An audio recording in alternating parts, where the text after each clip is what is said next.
Ladies and gentlemen, have you reached a verdict in the case? Yes, Your Honor. If you'll please hand the verdict to the bailiff.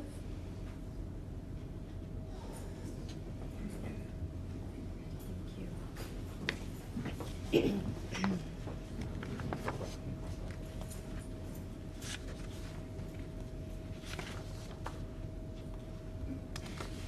Madam Clerk will please publish our verdict. The defense will rise. Thank you.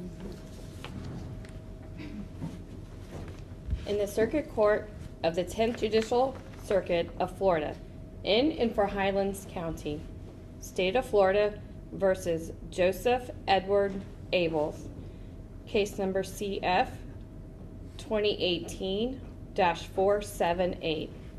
We, the jury, find as follows. As to count 1 of the indictment, the defendant is guilty of first-degree murder. We, the jury, find as follows. As to count 2 of the indictment, the defendant is guilty of animal cruelty.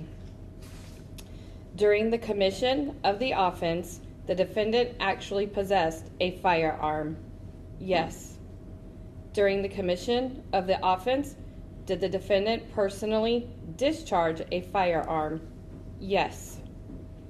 During the commission of the offense, and as a result of the discharge of the firearm, was death caused to William J. Gentry, Jr.? Yes. During the commission of the offense, was William J. Gentry, Jr. a law enforcement officer? Yes. Did the defendant know William J. Gentry, Jr. was a law enforcement officer? Yes. So say we all, this 22nd day of October, 2024. Ladies and gentlemen, the court has received the verdicts in this case. We ask that you return to the courthouse on Thursday morning, October 24th, that's 2 days from now, at 8:30 a.m. to the jury assembly room where you have met each time you've come back and forth between your homes and the courthouse. Please do not discuss anything about this case with anyone. I will be reading you additional instructions on that morning, and then we will proceed with the balance of the case. You will retrieve, of course, any of your electronic devices because you are being excused from your current service. You're free to go about your business, but once again, the same rules apply. You are to do no research of your own. You are to talk to no one about this case. Your work is not yet concluded. You will be excused and free to go about your business. You can go home, do whatever you need to do today and tomorrow, returning Thursday morning, October the 24th. When you do return, you will also see your alternate fellow jurors. You're not to discuss anything with them as well. You may leave your notepads either in the jury room or wherever you left them in the seat. We are going to leave them with you, and you can continue to use that notepad. It will not be disturbed or touched by anyone. It is strictly for your use if you choose to do that. Thank you. You are now excused. You may pick up your electronic devices, and you'll step out the back and follow the bailiff's instructions. All rise for the answer to the jury.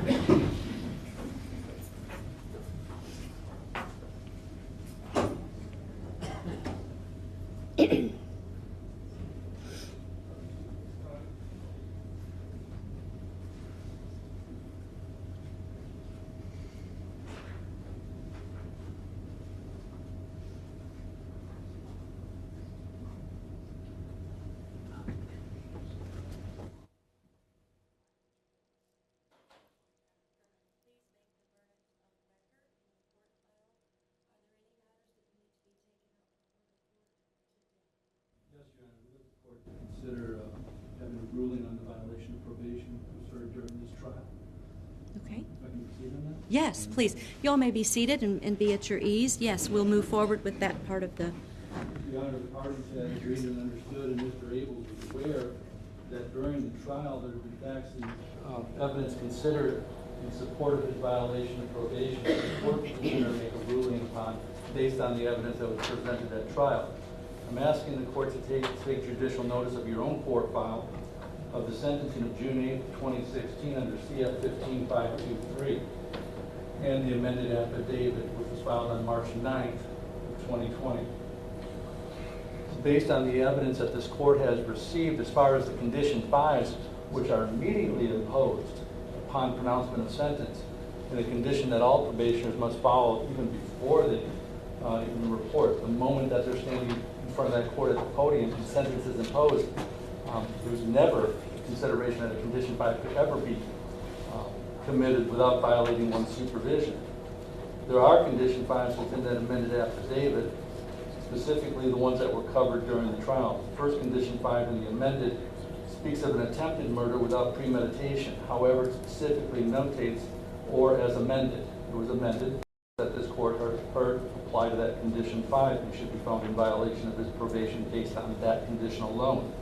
However, in addition, this court has also heard evidence and received a verdict this act being committed against a law enforcement officer.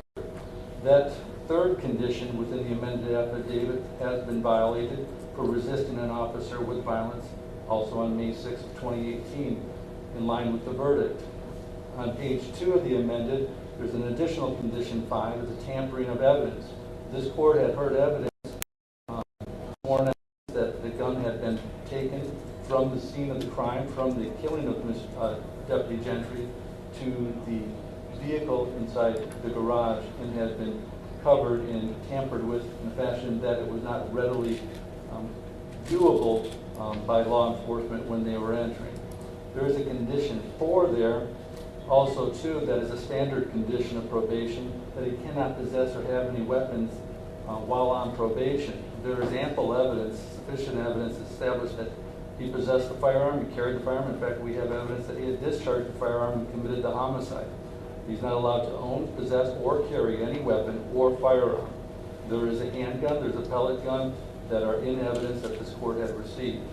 In the additional violations that were dated with the amended affidavit, there is another condition 5. It's the third of the additional violations. That is the criminal offense of cruelty to the cat, Mr. Brown, and that not only we have the verdict, beyond a reasonable doubt, however, this court had also heard the testimony directly supporting that. Based on the condition 5s alone and the one condition 4 for the possession of a weapon, there is sufficient evidence to establish that there's been a violation of probation. The court has had Mr. Abels before them. He's been identified, and you have your court file, your own record that you can take judicial notice of, and we ask that he's found in violation and adjudicated as to that count. Thank you. Thank you. Response. Don't have any objection to him being found guilty of the violation of probation. We would note, however, that the cost of supervision, it's our belief that was waived, and so failure to pay for cost of supervision should not be part of it, but recognizing the verdict, I understand that the court will likely violate his probation. I'd ask that the court sentence him to the time that he's already served in the Highland County Jail. Your Honor, Your request has been with regard to adjudication. We haven't discussed anything else yet. I haven't asked for a sentencing yet, but pursuant to the rule upon violation, the court shall adjudicate. So, Mr. Abels, the court does find that pursuant to the affidavit of violation, which was filed in this case on March 9th, 2020, the amended affidavit, I find that you are in violation of Condition 5, the jury having found you guilty of first-degree murder. Condition 5, felony cruelty to a cat. Condition 4, possessing, carrying, or owning any weapon or firearm as grounds for such belief. The court finds that it became evident during this trial that you possessed a firearm and used that firearm during the commission of the felony of first-degree murder of a law enforcement officer. I do find that you are thereby in violation of your probation, and I do adjudicate you to be guilty if you were not previously of the battery on an elderly person, third-degree felony, and you are then found in violation of your probation. You are before the court for a sentencing with regard to that charge. And we can do that now or later. It requires court sheet. Can we do that first thing on Thursday morning? If you could get that score sheet, we can do that then. Yes. Yes. Okay, so we will hold CF 15523 over for a disposition on the VOP finding and the adjudication on Thursday morning, October the 24th at 8:30. Thank you. Can I interject something? Yes, please. If the court is adjudicating him, we don't have a problem with the sentencing or that, except at this point, because of the nature of the necessity of the violation, if Mr. Rabel is to be printed for the conviction today, that would allow the things to move smoother on Thursday. You will submit yourself for fingerprints today based on the court's finding that you are in violation and adjudicating you on the underlying offense in CF 15523. So your prints will be taken today on a print card. Anything else, Mr. Brumholtz? No, Your Honor, thank you. Mr. Johnson? Mr. Brumbaum? Ms. Toomey? With that, then, we will be in recess on these matters until Thursday morning, the 24th of October at 8:30 a.m. And I have asked Madam Clerk to reach out to the 3 alternates, giving them that date and time to return to the jury assembly room. And we will be off the record for the day. Thank you.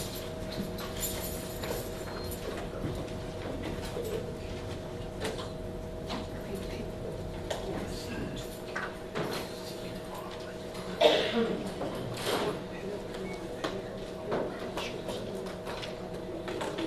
you all want it on the judgment fingerprint paper, or do you all want a separate fingerprint card? We got a separate card also. Both. And what, your purposes?